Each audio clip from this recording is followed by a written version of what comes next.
안녕하십니까. 이번 어드벤처 디자인에서 이제 저희 팀 김민주, 조은혜, 차나이 그리고 저희 팀의 저와 함께 기획한 포레버 내비게이터를 발표하게 된 양용훈입니다. 목차로는 이것을 저희가 어떻게 기획하게 되었는지와 그리고 대표 기능 그리고 시연 영상 순으로 발표 진행해 나가겠습니다. 다들 한 번쯤 휴대폰을 보다가 발을 헛디거나 넘어진 경험이 있을 것입니다.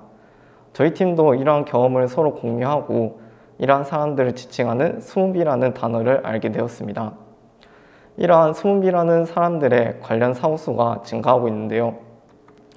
이러한 사고는 횡단보도에서 횡단 중일 때 제일 많은 사고가 일어난다고 합니다.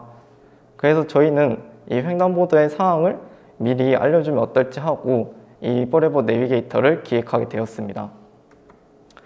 그래서 미리 차량이나 폰으로 알려주는 CITS 기술을 파이썬 베이직으로 구현해 보고자 하였습니다. 이것이 저희가 기획한 차세대 지능형 내비게이션 앱 포레버 내비게이터입니다.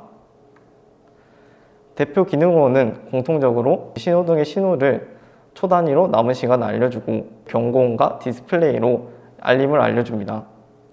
운전자일 때는 차 속력을 줄이지 않으면 LED 등이 켜지며 경고음을 알려주고, 보행자일 때는 보행자가 빨간불을 건너려고 할 때 경고와 알림을 알려줍니다. 먼저 운전자 기준의 알고리즘을 소개하겠습니다. 스위치 1과 2를 통해서 운전자와 보행자 기준을 나누었으며 Y과 브레이크 문을 사용하여서 빨강, 초록, 주황 순으로 계속해서 순환하게 만드는 구조로 프로그래밍을 하게 되었습니다. 그리고 차의 제한 속도와 신호등 거리를 제한을 두어서 경고음을 주고 알림을 주어서 미리 대비할 수 있게 하였습니다. 그리고 빨강에서 초록으로 넘어가며 현재 신호의 초 단위를 15초 동안 알려주고 자동으로 주황색 불로 넘어가게 하였습니다. 이것은 이 신호등의 상황을 직접 시연하기 위해서 모델링을 하여 3D 프린터로 뽑은 사진들입니다. 다음은 보행자 기준 알고리즘입니다. 보행자도 운전자와 같이 Y과 브레이크 문을 사용하여서 초록, 빨강 순으로 계속해서 순환하게 만들었습니다. 그리고 보행자가 빨간불로 건너가려고 할 시에 경고음과 디스플레이로 알림을 주게 되어 있고 15초에서 5초가 남았을 시에 픽셀 디스플레이에 깜빡깜빡거리며 알림을 표시하게 만들었습니다. 다음은 시연 영상의 순입니다.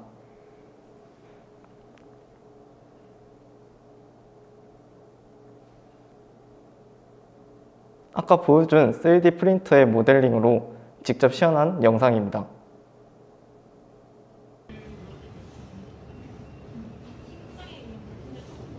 픽셀 디스플레이로 사람 모양을 귀엽게 한번 표현해 보았습니다.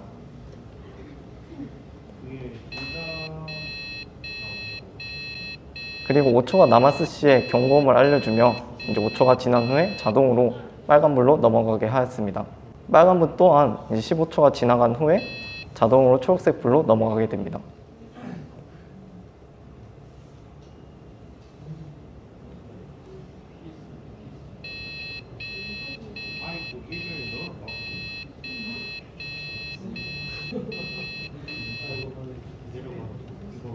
이상으로 저희 차세대 지능형 내비게이션의 포레버 내비게이터 발표를 마치겠습니다. 감사합니다.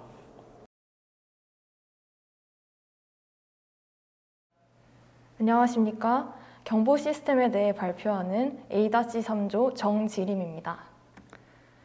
발표 순서는 작품 소개, 제작 과정, 시연 순으로 발표를 하겠습니다.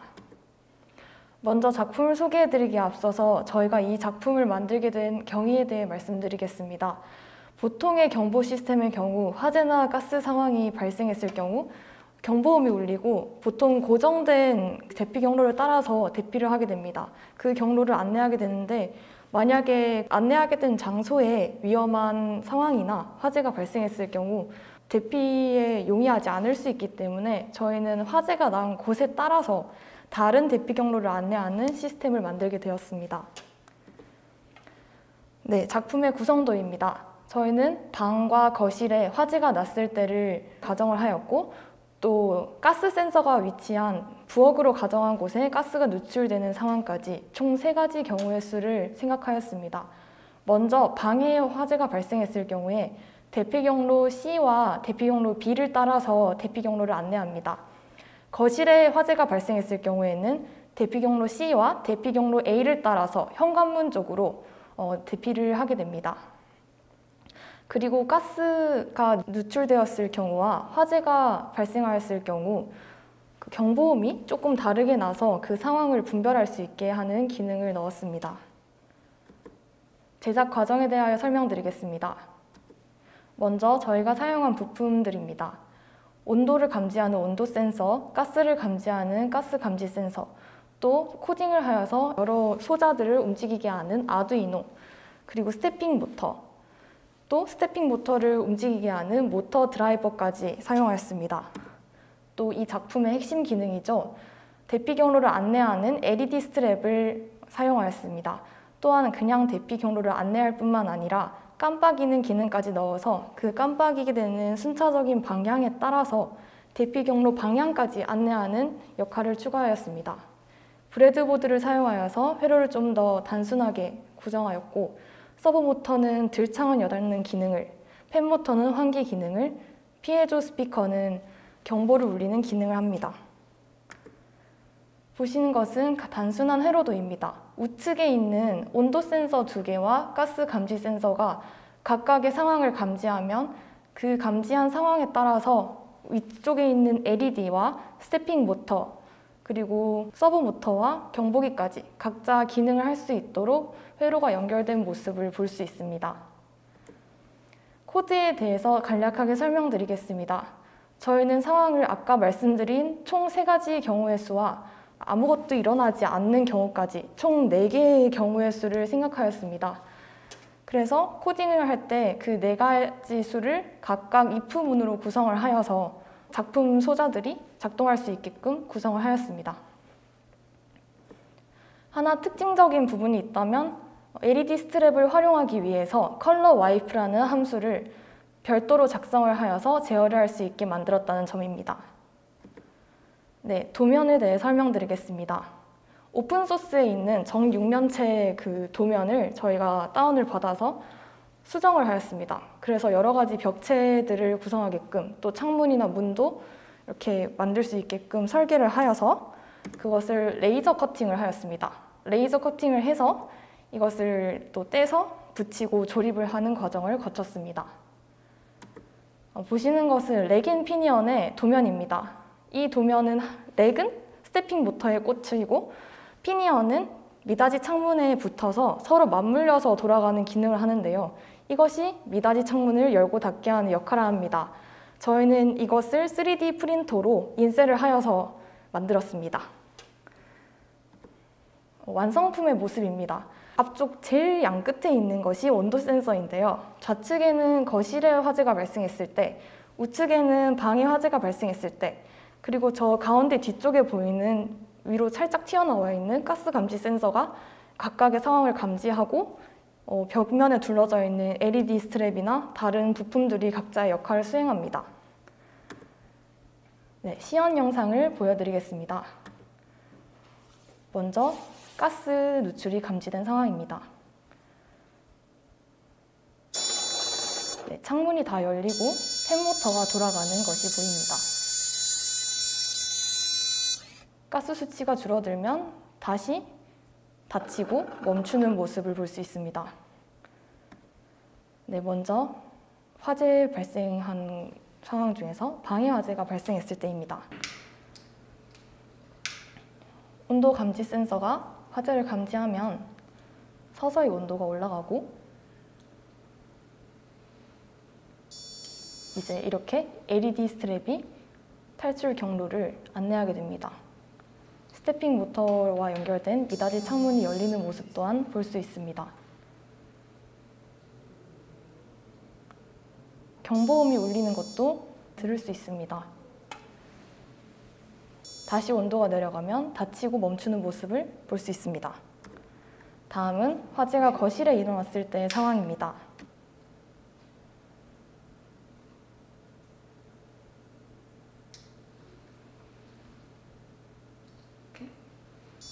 보시는 바와 같이 거실에 화재가 일어났을 때는 모두 현관 쪽으로 대피 경로를 안내합니다.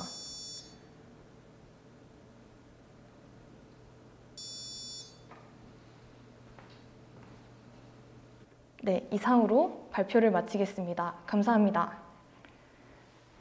안녕하세요. 전기공학과 넷플럭스 조의 발표를 맡게 된 양은석이라고 합니다. 네, 저희 차례로는 소개, 제작 과정, 실제 사례 및 기대 효과, 시행착오, 결과물로 하겠습니다. 그럼 이제 저희가 만든 것은 무화꽃이 피었습니다라는 게임을 직접 만들었는데요. 처음에 만들게 된 계기는 배웠던 이제 센서들을 합쳐서 움직임을 감지하는 센서를 추가하여 새로운 작품을 만들려 했습니다. 네, 그렇게 하다 보니까 시중에 많은 제품들이 이미 그렇게 움직임을 감지하는 센서를 사용하였고, 새로운 걸 만들기보다는 재미를 추가하여서 게임을 만들어보자 해서 게임을 만들게 되었습니다. 최근 넷플릭스에서 화제가 되었던 드라마 오징어 게임 중에서 무화꽃이 피었습니다라는 게임을 참고하여 게임을 구현하게 되었습니다. 동작 과정 말씀드리겠습니다. 저희가 어릴 때 하던 그 무화꽃이 피었습니다라는 게임과 룰은 똑같고요. 이제 게임이 시작을 하면 게임 시작 알림음과 함께 무화꽃이 피었습니다라는 이제 노래가 나오면서 게임이 시작하게 됩니다. 게임이 시작을 하면 총 4개의 LED가 켜지는데요. 총 1개는 술래 옆에, 3개는 플레이어 옆에. 술래 옆에 있는 1개 LED는 초록색, 파란색, 빨간색을 띠는데, 초록색은 게임이 진행 중임을, 파란색은 플레이어가 게임에 승리하였음을, 빨간색은 플레이어가 게임에 패배하였음을 의미합니다.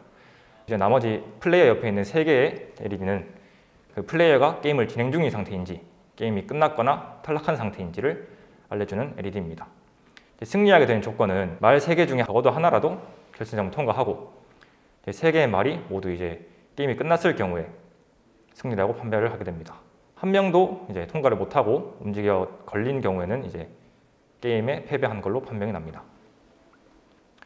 사용한 장치와 제작 과정은 시간 관계상 넘기도록 하고요. 실제 사례와 기대 효과인데, 저희가 처음에 이제 만들려고 했던 배운 센서를 플러스 하여서 움직임을 감지하는 센서로 만들어진 이제 장치들, 실제 사례와 기대 효과를 3가지 정도 말씀드리겠습니다. 첫 번째로는 움직임을 감지하여 켜지는 스마트 가로등, 두 번째로는 움직임을 감지하여 자동으로 작동하는 자동문, 세 번째로는 손을 대면 자동으로 나오는 손소독제 장치, 이렇게 3가지가 있고요. 스마트 가로등은 전력 소모를 최소화시켜주고, 자동문은 저희가 흔히 알듯이 편리함을 제공해줍니다. 그리고 마지막 손소독제 장치는 코로나가 번지면서 이제 손소독을 해야 하기 때문에 직접 손을 대지 않음으로써 바이러스의 전파를 방지하게 됩니다. 시행착오도 넘기도록 하겠습니다. 네, 이게 결과물이고요. 바로 시연 보여드리도록 하겠습니다. 보시면 여기 LED 3개, 술래 옆에 하나, 말 3개, 술래가 있습니다. 게임을 할 건데 저희가 블루투스로 제어하는 게 제한이 있어서 하나로만 직접 움직이는 거 보여드리고, 1개는 손으로 결승점 통과하는 거를, 1개는 하다가 탈락하는 것을 보여드리겠습니다.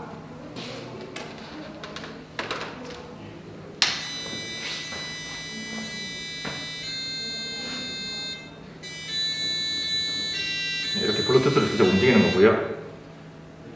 술래가 뒤를 돌아보았을 때 이렇게 움직이면 불이 꺼지는, 탈락했다는 표시입니다.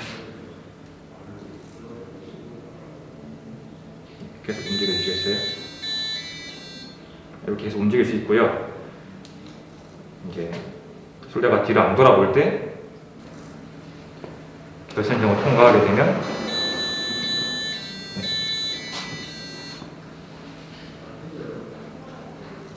이렇게 불이 꺼지게 됩니다. 이제 한 명이 통과를 하였고,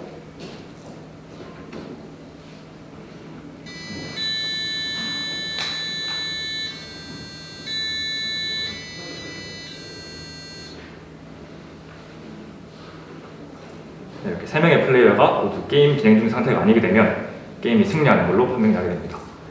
그럼 이제 파란색으로 불이 켜지고 노래가 나오는 식으로 게임이 끝나게 됩니다. 안녕하십니까. 저는 오토노머스 파킹 시스템, 자동 주차 시스템에 대해 설명할 이현우라고 합니다. 저희는 먼저 시작품에 대한 소개, 그리고 제작 과정, 중간 보고서 내용과의 차이점, 마지막으로 기대 효과에 대해 설명하도록 하겠습니다. 시작품에 대한 소개입니다. 자동 주차 시스템과 주제 선택의 배경 및 필요성, 그리고 시스템 절차에 대해 얘기할 것입니다. 자동 주차 시스템이란 말 그대로 자동으로 주차를 해주는 시스템인데요. 저희는 라인 센서, 즉 적외선 센서를 이용하여 자동 주차를 하는 시스템을 고안해 내었습니다. 주제를 선택하게 된 배경은 기존 자동 주차 방식은 문제점이 되게 많았는데요. 도로 주행 기술력에 비해 주차 관련 기술력의 부족과 자율 주차 시스템, 예를 들면 테슬라 모델 3나 제네시스 GV890 같은 경우 높은 확률로 실패를 하였습니다. 또 주차 시 좌우 간격이 불일치하는 경우도 되게 많았고요. 주차를 원하는 칸 근처에서의 자동 주차 기능만 가능하기 때문에 불편한 점이 많았습니다.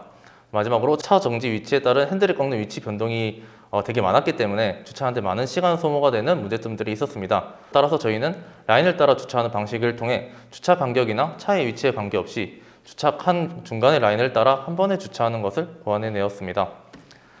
주차 시스템 절차입니다. 먼저 라인을 시작되는 곳에 차를 위치하고요. 주차장 바닥에 검은 선을 따라 이동하며 좌우의 빈 주차 공간을 감지합니다. 이때 라인 인식은 라인 센서를 이용하고요. 빈 주차 공간은 초음파 센서를 이용합니다. 빈 주차 공간을 파악한 후 원하는 빈 공간에 자동 주차를 하는 시스템입니다. 이때 원하는 빈 공간 선택 시 블루투스 모드를 이용하여 고안하였습니다. 제작 과정입니다. 회로도 구상 및 각종 도안 제작, 아두이노 RC카 제작 및 3D 프린팅, 코딩 및 주차장 제작에 대해 설명을 드리도록 하겠습니다. 이것은 각 소자들의 목적에 맞게 회로도를 구성한 것이고요. 또 3D 프린팅을 위해 3조의 특성에 맞는 로고 도안을 팅커캐드를 이용해 제작하였습니다. 그리고 저희 동작 명령을 위해 안드로이드 스튜디오를 이용해서 어플리케이션을 제작하였고요. 또 이것은 어플리케이션 작동 코드입니다. 저희 RC카 제작하는 과정에서 필요한 재료들은 아두이노 메가보드, 170핀 브레드보드, TCRT 5000 라인 센서 2개, 초음파 센서 2개, DC 모터 센서 2개, 모터 드라이버 모듈 1개, 9V 배터리 1개, AA 배터리 4개, 이륜 구동 RC 자동차 1개 이렇게 필요하였습니다. 센서와 아두이노 보드를 회로도에 따라 연결 후 RC카의 구동을 위해 적절히 배치하였고요. 팅커캐드를 활용해 도안 제작 후 큐라를 이용해 한 번 더 정리 후 출력하였습니다. 아두이노로 코딩한 것을 따왔는데요.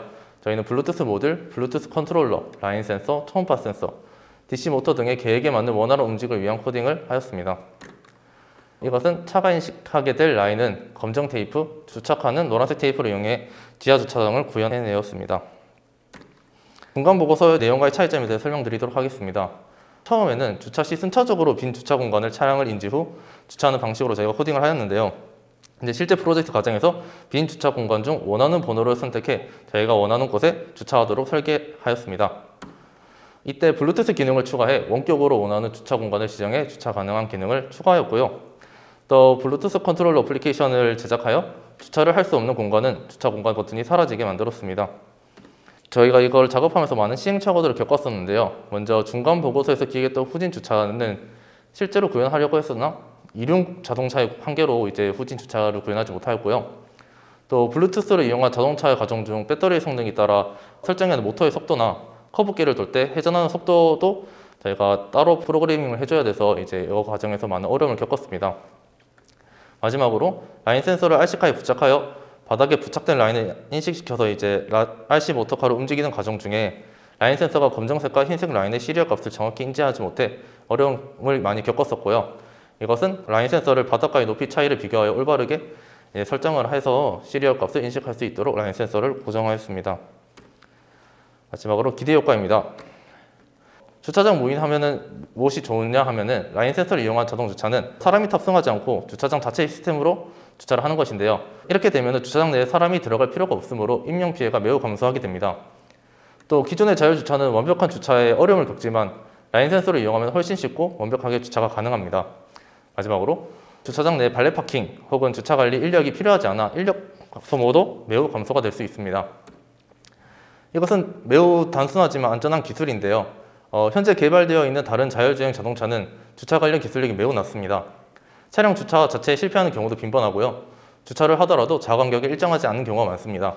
마지막으로 주차할 때 핸들을 많이 꺾어야 되기 때문에 되게 오랜 시간이 소요되는데요. 저희 라인 트레이싱 같은 경우는 비교적 단순하지만 간단한 기술을 사용하여 라인만을 따라가기 때문에 실패 확률이 매우 감소하고요. 좌우 간격도 일정하고 한 번에 정교하고 안전하게 원하는 장소에 주차가 가능합니다.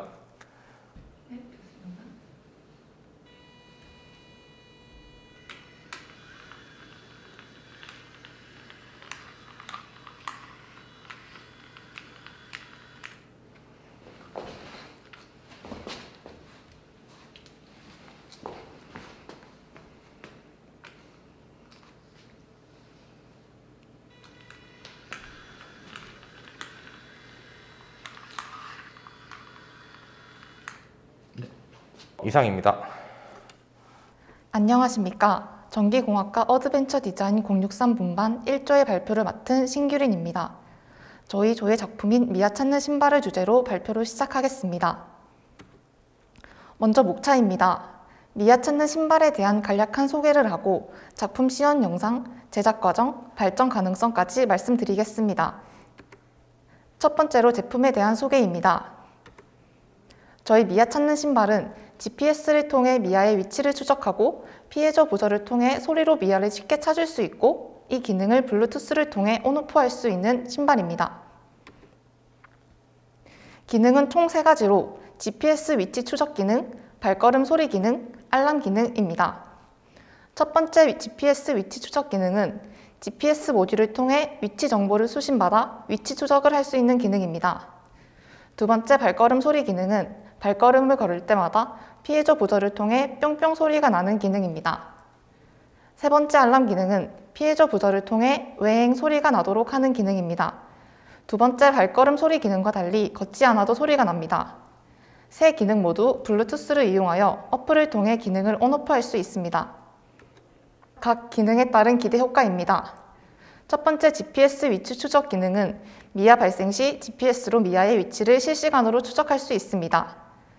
두 번째 발걸음 소리 기능은 아이의 발걸음 소리를 통해 미아를 쉽게 찾을 수 있게 합니다. 기존의 뽁뽁이 신발은 미술관, 영화관 등 정수기 요구되는 공간에선 신을 수 없다는 단점이 있었습니다. 이를 블루투스 온오프 기능을 통해 기존 신발의 단점을 보완하였습니다. 세 번째 알람 기능입니다.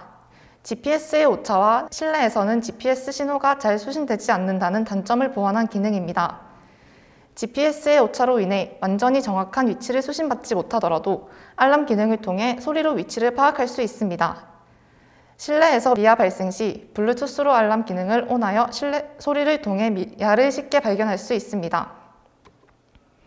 다음은 시연입니다. 첫 번째 GPS 위치 추적 기능입니다. 왼쪽 화면은 블루투스로 받아본 시리얼 화면인데요. 빨간 박스로 쳐진 부분을 보시면 위치 정보를 받아본 것을 확인할 수 있습니다. 이 정보를 지도 어플에 입력하면 지도의 위치가 찍히고 실제 위치인 별표와 비교했을 때 2m 정도의 오차로 위치 정보를 받은 것을 확인할 수 있습니다. 두 번째 발걸음 소리 기능과 세 번째 알람 기능은 영상으로 보여드리도록 하겠습니다. 먼저 두 번째 기능 발걸음 소리 기능입니다. 발걸음 소리 기능은 지금 블루투스를 통해 기능을 꺼놓았기 때문에 초반에는 밟아도 소리가 나지 않고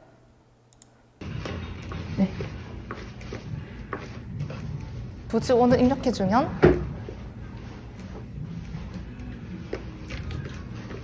소리가 나는 것을 확인할 수 있습니다.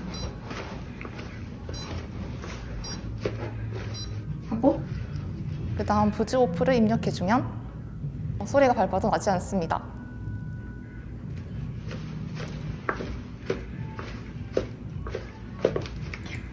블루투스 시리얼 모니터에 알람 온을 입력하겠습니다. 화면이 안 보여요. 그리고 이제 끄는 것까지.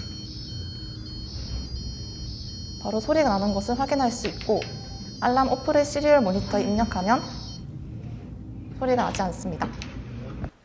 세 번째로 제작 과정입니다. 사용한 주요 모듈과 부품을 소개하겠습니다. 아두이노 우노 R3 호환 모듈을 사용하였고 GPS 모듈, 블루투스 모듈, 압력 센서를 이용하였습니다.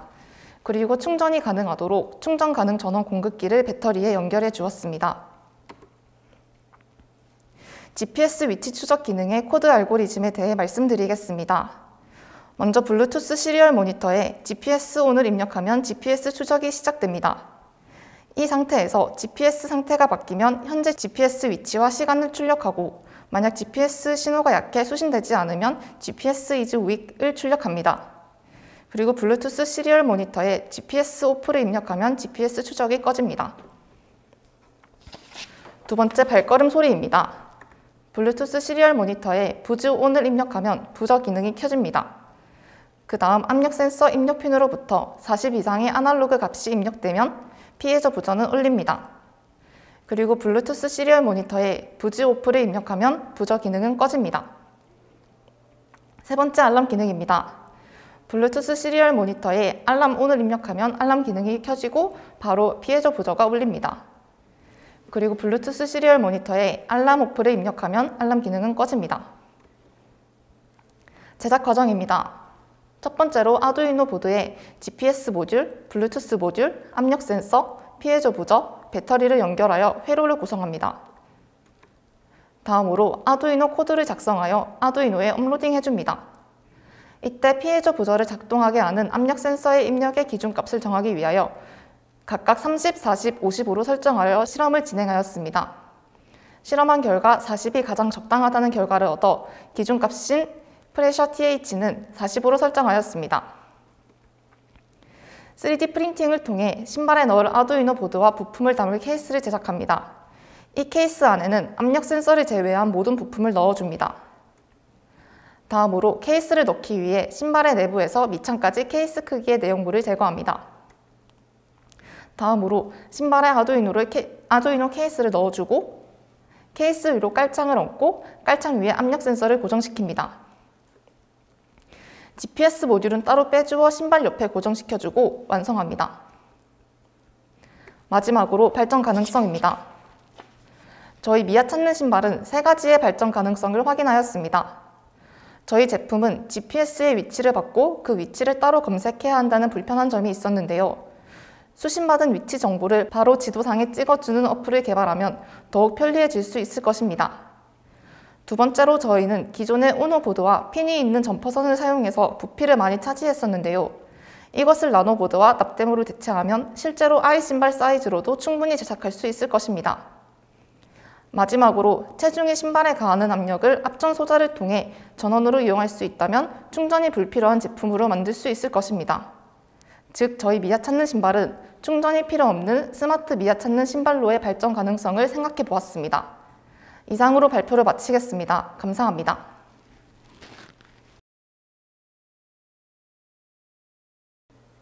안녕하십니까. 은행나무조의 기말 프로젝트 발표를 시작하겠습니다. 코로나로 인한 사회적 고립으로 생기는 우울증, 코로나 블루는 모든 사람들에게 영향을 주지만 특히 소아청소년들에게 그 중에서도 자폐 스펙트럼 장애나 주의력 결핍 과잉행동장애, 뇌성마비, 학습장애, 발달지연, 강박장애나 기타 정서행동장애를 가진 아이들에게 더 큰 영향을 미칩니다. 이러한 아이들은 기존의 코로나 바이러스로 인한 통원 치료를 중단해야 하는 경우가 생기고 사람들과의 상호작용이 줄어들면서 그 증세가 악화되기 때문입니다. 저희는 이러한 이를 공백의 문제를 해결하기 위해서 이런 아이들에게 친구가 되어줄 수 있는 반려 로봇을 제작하게 되었습니다. 감정 상호작용이 가능한 반려 로봇 코지를 소개합니다.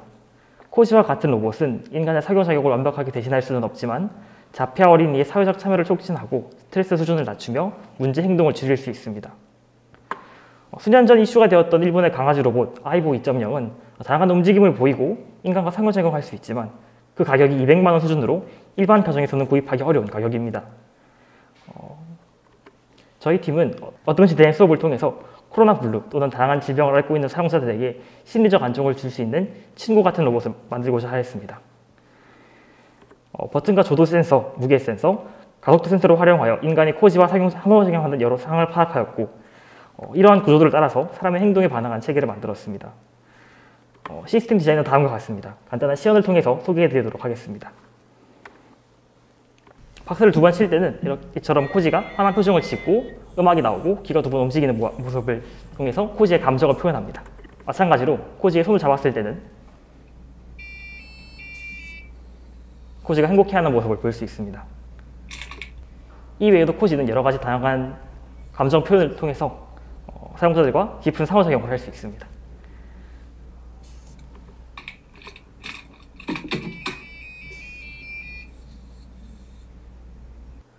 개발 과정에서 부딪혔던 몇 가지 난관들은 음성인식 센서의 인식 문제와 절차적 프로그래밍의 한계로 인한 로봇의 행동 중간에 다른 행동을 실행하는 인터럽트하는 기능의 구현 문제였습니다. 추후에는 이러한 점들을 해결하여서 더 실제 같은 로봇을 제작해 볼 수 있을 것 같습니다. 반려 로봇 코지는 단순히 코로나 블루로 인한 문제 해결뿐만 아니라 치매 예방, 스마트홈과 같은 다양한 사양에서 활약할 수 있을 것이라고 생각됩니다. 이러한 발전을 위해서 지그비와 같은 사물 인터넷 기술과 접목시켜서 더욱 발전된 기능을 제공할 수 있는 가능성을 가지고 있습니다. 이상으로 발표를 마치겠습니다. 감사합니다. 안녕하세요. 저는 운죽정 조구 자동화 쓰레기통을 만들었습니다. Our can be smart trash can. 이것은 저희 조의 모토이자 작품을 관통하는 문장입니다. 여러분은 매일 쓰레기를 버리실 것입니다. 다만 쓰레기통은 그림과 같이 수북히 쌓여 거부감을 주기도 하고 때때로 무관심으로 보이는 담배꽁초가 큰 화재로 연결되기도 합니다. 이런 문제를 해결하고자 저는 자동화 쓰레기통을 제작하였습니다. 저희 쓰레기통의 첫 번째 기능은 가까이 가면 열리는 기능입니다.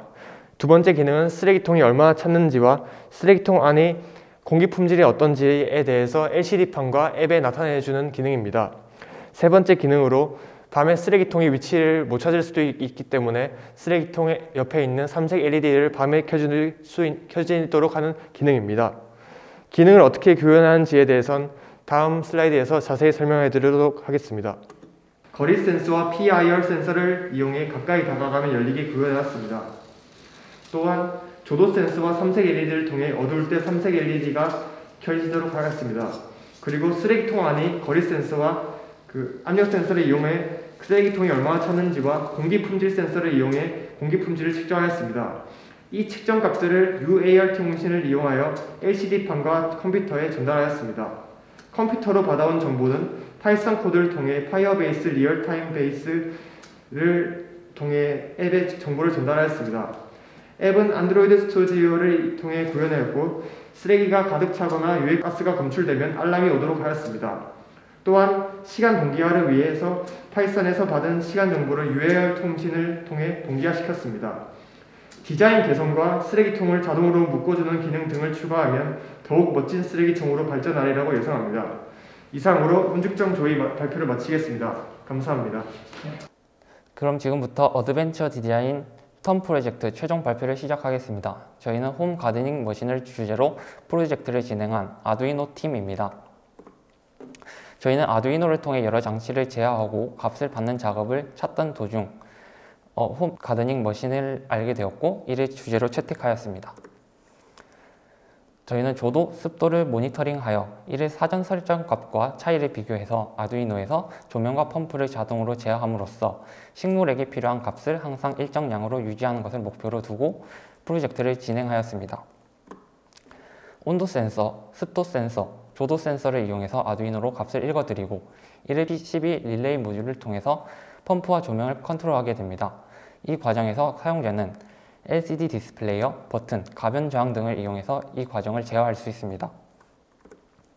저희는 아두이노 보드, 아두이노 릴레이 모듈, 수중 펌프, 전구, 조도 센서, 토양 습도 센서, 온도 센서, LCD 디스플레이어, 버튼, 가변 저항을 이용해서 시스템을 구성하였습니다.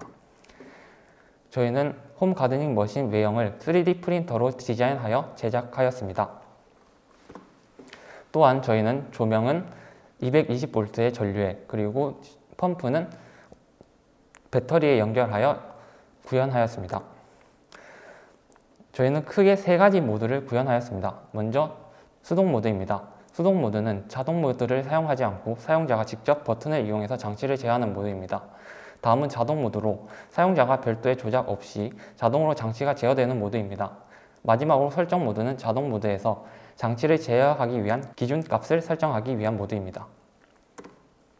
사용자는 이러한 과정을 제어 패널을 이용해서 컨트롤할 수 있습니다. 제어 패널은 총 3개의 버튼과 하나의 가변 저항으로 이루어져 있습니다. 먼저 선택 버튼은 수동 모드에서는 어느 기기를 작동시킬지를 선택합니다. 또한 설정 모드에서는 어느 설정 값을 변경할지를 선택합니다. 모드 체인지 버튼은 앞서 말한 3가지 모드 중 어떤 모드를 선택할지를 결정합니다. 턴 온 오프 버튼은 수동 모드에서 특정 장비를 실행시키는 데 사용됩니다. 마지막으로 가변 저항은 설정 모드에서 어떤 기준값을 설정하는 데 사용됩니다. 저희는 앞에 보이는 이 화면과 같이 2개의 라이브러리를 이용해서 LCD 화면을 구현하였습니다. 먼저 수동 모드와 자동 모드의 화면입니다. 이 화면에서는 실시간으로 온도, 습도, 조도의 양을 보여줍니다. 또한 우측 상단에 보이는 저 태양 표시는 전구가 켜져 있음을 표시합니다. 또한 그 옆에 있는 수도꼭지 모양은 펌프가 실행될 수 있음을 표시합니다. 추가적으로 수동 모드에서는 디바이스 셀렉트라는 표시를 두어서 현재 어떤 장치를 작동시킬 수 있을지를 나타냅니다. 다음은 세팅 화면입니다. 세팅 모드에서는 3가지 설정 값을 변경할 수 있습니다. 기준 습도, 기준 조도, 그리고 펌프 시간입니다. 마찬가지로 디바이스 셀렉트 표시로 현재 어떤 기준값을 변경할 수 있는지 보여줍니다. 그러면 실제로 구현하는 모습을 보여드리겠습니다. 현재 수동 모드에서 라이트, 즉 전구가 디바이스 셀렉트 되어 있습니다. 이 상태에서 턴 온 오프 버튼을 누르면 불이 켜지면서 턴 온 버튼이 나오고 다시 한번 누르면 턴 온 오프가 꺼지면서 불이 꺼지는 것을 볼 수 있습니다. 그 다음 셀렉트 버튼을 통해서 휴미디티, 즉 펌프로 장비를 바꾼 후 턴 온 오프 버튼을 누르면 펌프 이네이블이 사라지면서 펌프가 실행되는 것을 볼 수 있습니다. 그 다음 모드 체인지 버튼을 눌러서 세팅 모드로 들어갑니다. 이후 셀렉트 버튼을 통해서 기준 습도 양을 변경합니다. 변경 시에는 가변저항을 이용해서 값을 설정합니다. 마찬가지로 기준 조도 양 역시 동일하게 설정합니다.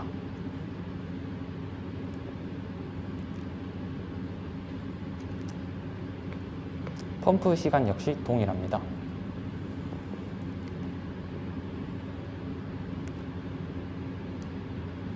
이후 설정을 마친 후 모드 셀렉트 버튼을 클릭하여 자동 모드로 들어갑니다.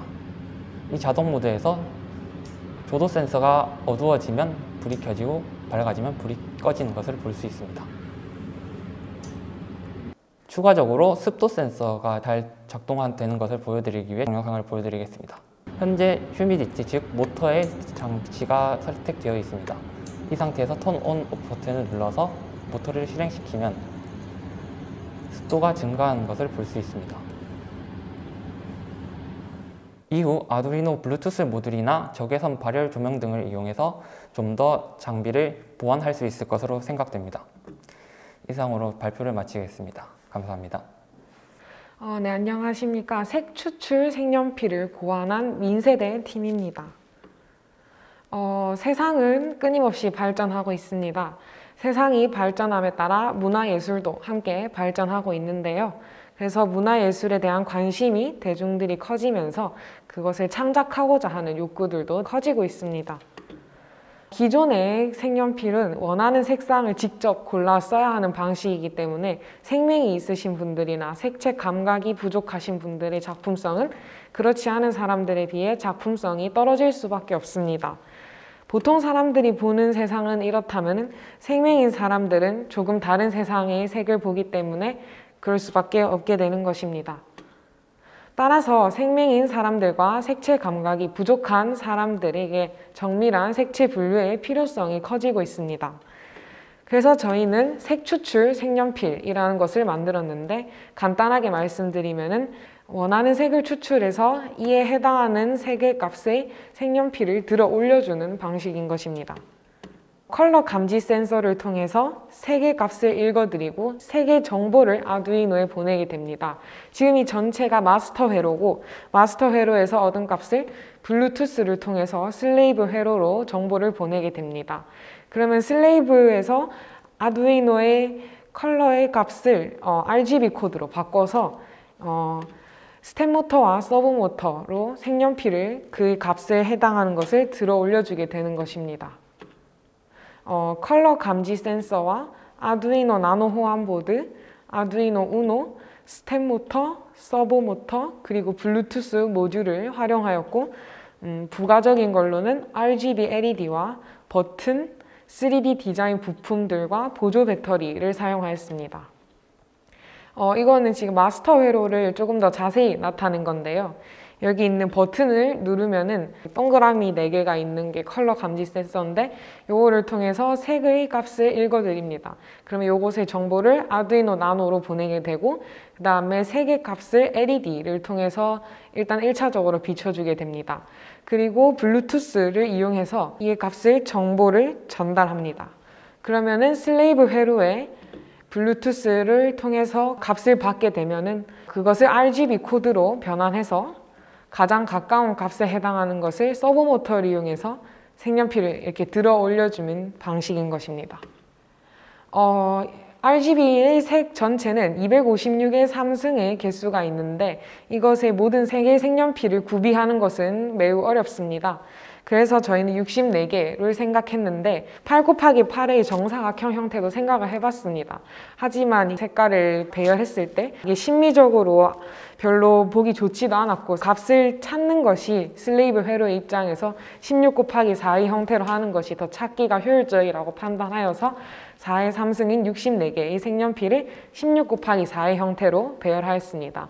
그래서 색의 다양성과 경제성을 한꺼번에 고려하려고 하였습니다. 따라서 이 색연필은 생맹인 사람들과 색채 감각이 부족한 사람들로 하여금 색채의 분류를 정밀하게 해줄 수 있게 할 것입니다. 저희가 이것의 한계에 대해서 생각해 봤는데 모델을 만들 때는 종이 빨대를 이용해서 만들었었는데 만약 이걸 실제 색연필을 이용한다면은 예를 들어 종이 색연필을 이용한다면 계속 깎아야 하기 때문에 색연필의 키가 작아져서 들어 올렸을 때도 키가 작기 때문에 올라가는 효과가 점점 더 미미해질 것입니다. 그래서 만약에 이러한 한계가 생겼을 때 이렇게 윗부분이 뚫려 있는 빨대 모양의 케이스에 색연필을 담아서 들어 올려주면은 색연필이 똑같이 들어 올려질 수 있는 효과가 있다고 생각해서 그렇게 해결했습니다. 그리고 만약에 기술을 조금 더 접목시킨다면은 예를 들어 컴퓨터를 슬레이브로 등록하면 컴퓨터에 정확한 색의 정보를 출력할 수도 있을 것이고 또한 와이파이 기능을 추가적으로 이용한다면 색의 정보를 서버에 저장해서 언제든지 그 정보를 가져올 수 있고 또한 원거리에 색의 정보를 전달할 수도 있을 것입니다. 다음과 같은 부품들을 사용하였고 역할 분담은 다음과 같이 이루어졌습니다. 감사합니다.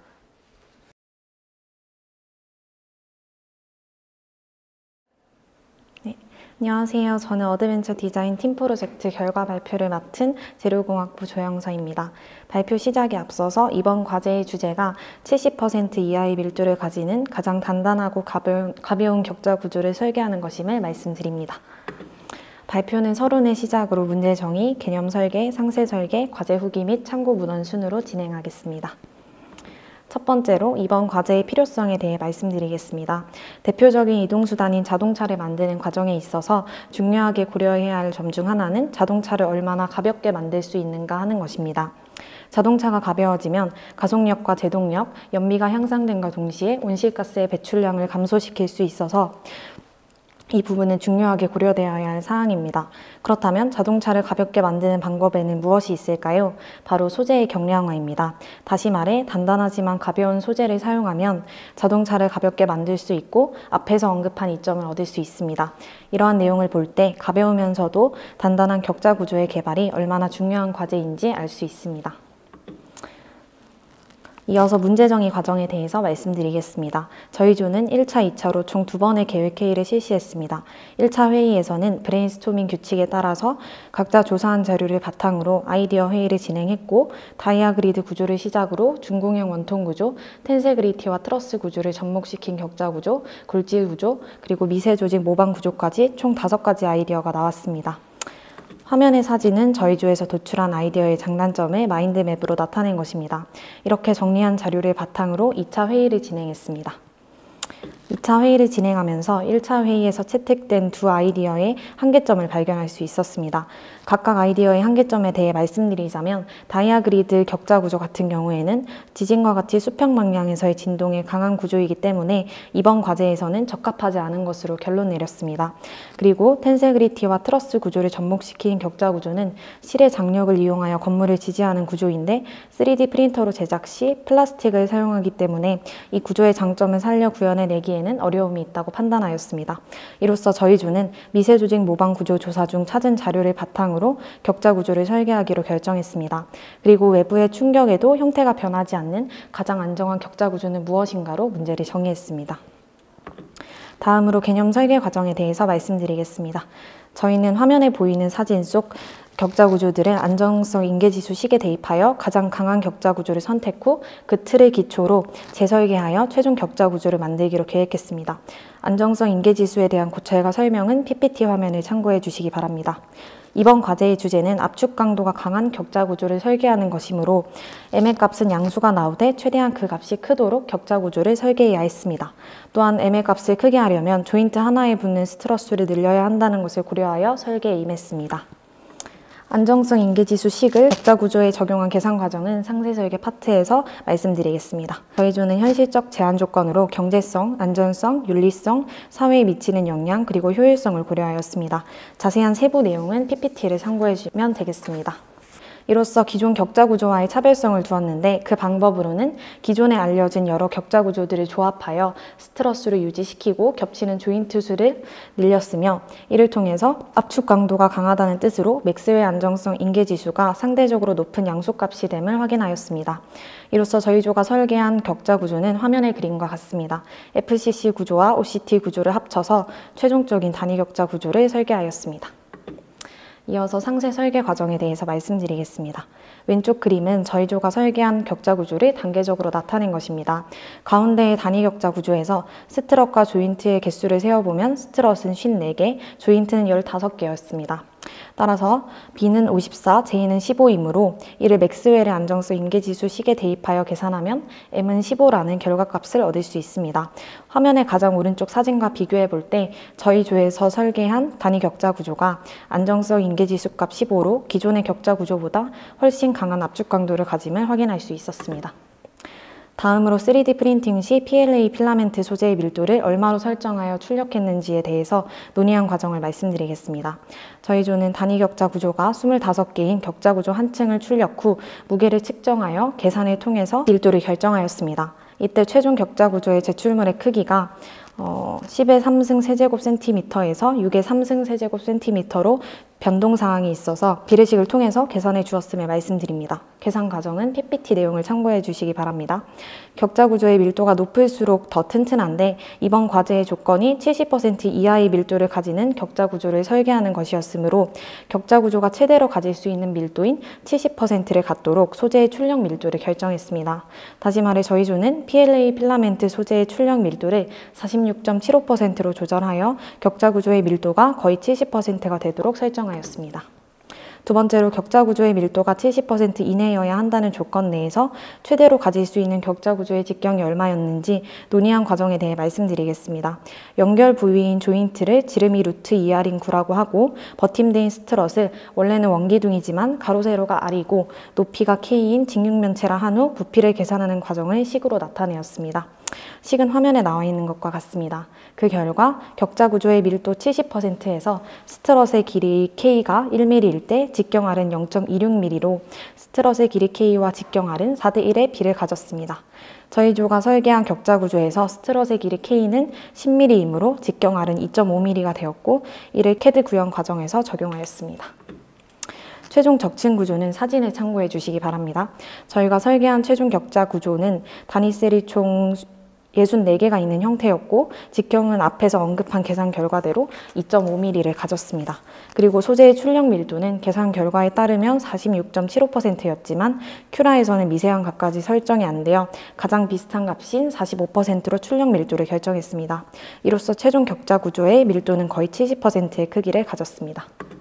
이번 과제에서 잘된 점에는 3D 프린팅 구조체의 하중 변이 곡선이 연속적이고 안정적이었으며 무게 대비 견디는 하중이 높았다는 것이고 반면에 아쉬웠던 점은 격자 구조가 작고 복잡하여 설정한 밀도 값으로 적층되지 않았으며 단위 격자의 개수를 더 많게 하여 적층하고 싶었으나 적층 시간을 20시간 이내로 조절해야 했기 때문에 단위 격자의 개수를 줄여야 했다는 점이 아쉬움으로 남습니다.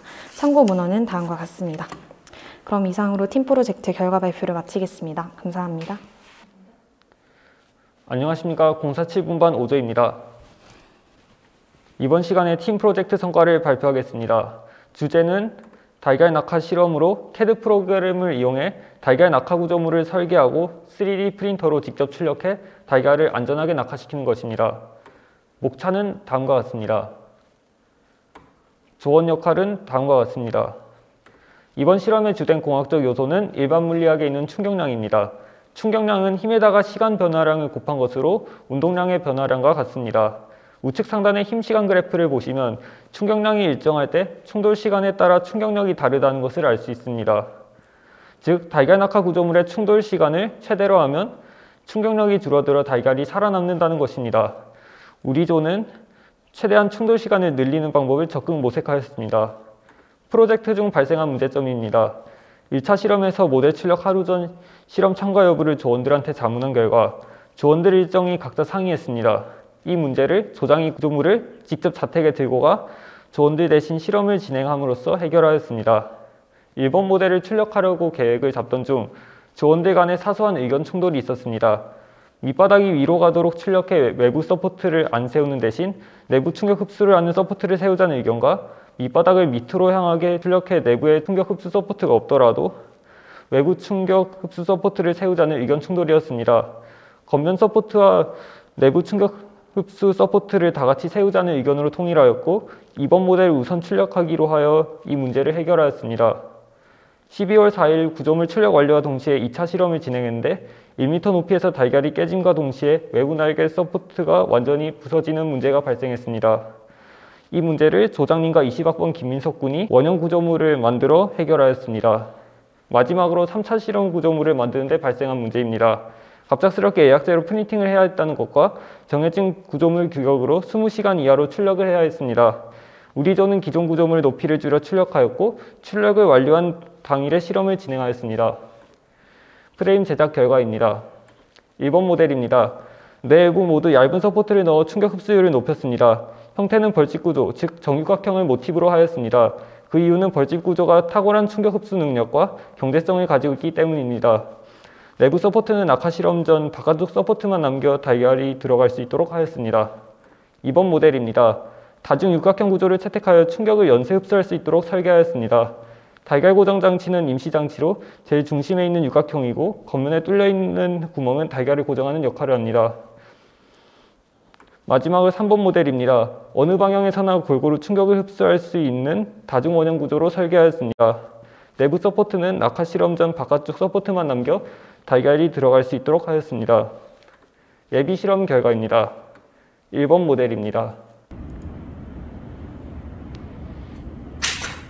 실험 결과는 1m 성공, 1.5m 실패입니다. 그리고 바깥에 있는 날개 서포트는 완파되었습니다. 브레인스토밍을 통해 회의한 결과 원인은 다음과 같습니다. 높이가 낮아서 엎어진 것, 내부 양단 서포트가 2개만 있었던 것, 달걀을 넣는 통의 두께가 너무 두꺼워 효과적인 충격 흡수가 어려웠던 것입니다. 다음은 2번 모델입니다. 실험 결과는 1m 성공, 1.5m 실패입니다. 브레인스토밍으로 그 원인을 토론한 결과 다음과 같은 결론이 나왔습니다. 먼저 임시 고정 장치에서 달걀이 받는 측면 압력에다가 낙하시 구조물의 일그러짐에 의한 압력이 더해서 깨졌다는 것, 그리고 내부 충격 흡수 서포트가 전무해서 충격 흡수가 어려웠던 것입니다. 마지막으로 3번 모델입니다.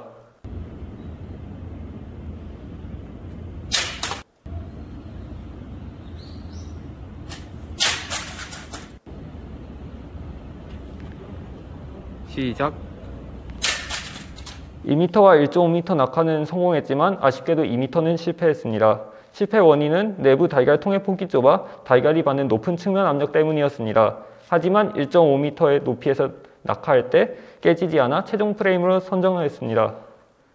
최종 실험 결과입니다.